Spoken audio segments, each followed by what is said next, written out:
अपने पार्टी को मां धन्यवाद देता हूँ। एक बंसी की, उसके बाद जमाना की, उसके बाद कर्मा की, उसके बाद भजन चार की सहाय।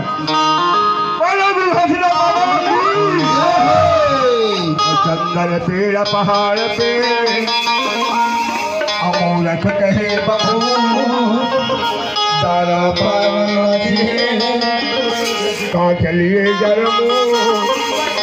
चलिए जन्मो रहो तुहाई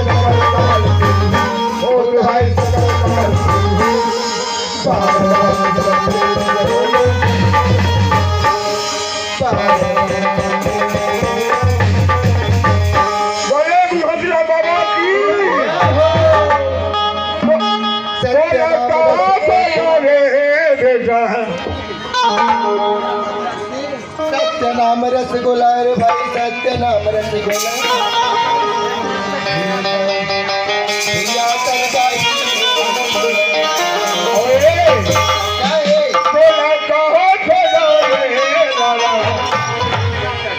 मांगू के लगा